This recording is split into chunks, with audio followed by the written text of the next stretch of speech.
Bonjour à tous, c'est Myriam, on se retrouve comme chaque matin pour la petite chronique positive du confinement qui passe en direct d'ailleurs à 11h30 sur Radio Bulle et Radio 4.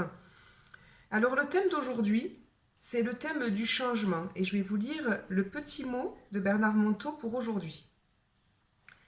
Tout le monde souhaite des grands changements, mais personne ne veut changer.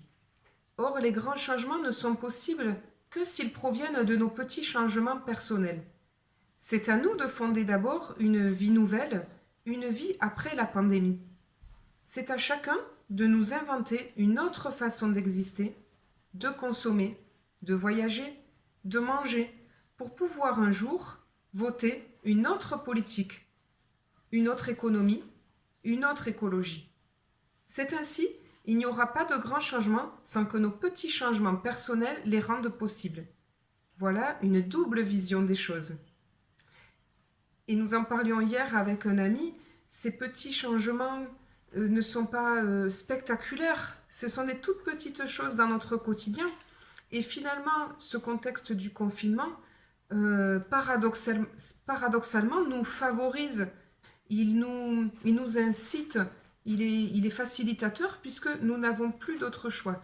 Nous sommes chez nous, sans pouvoir sortir, ou en tout cas à notre guise, privés de nos activités. Donc, qu'est-ce qu'il nous reste à faire? Comme disait mon ami Jean-Claude hier, à part s'en remettre, faire confiance, nous faire confiance et tenter ces petits changements qui sont peut-être faire les petites actions de chaque jour, mais avec un petit peu plus de conscience, un petit peu plus d'amour. Je vais vous partager le jeu du jour, qui est l'entraide personnelle du jour, qui sera tourné un peu plus vers l'écologie. Je vais sur Internet et je cherche une recette de produits d'entretien à faire soi-même. Et je me pose la question, qu'est-ce que j'y perds au dehors avec ces produits? Puis je me demande, qu'est-ce que j'y gagne au dedans? Et c'est toujours une double vision des choses.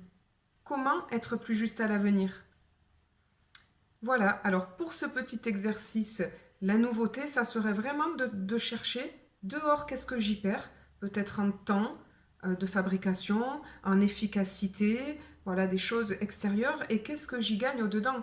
Peut-être je vais me sentir une meilleure personne tout simplement, je vais me sentir plus juste avec la matière, avec mon environnement, où je vais y gagner peut-être à un autre endroit. À vous de vous poser ces questions.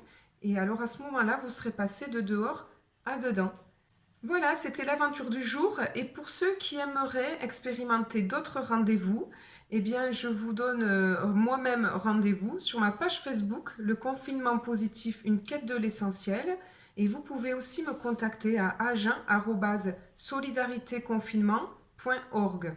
Et je mets en place 2 fois par semaine des rendez-vous par Internet où nous pouvons nous entraider, expérimenter ensemble un ou plusieurs exercices à faire à la maison. On pourra faire des retours, s'entraider, se motiver. Et voilà, ensemble, on est plus fort. À demain pour la nouvelle chronique.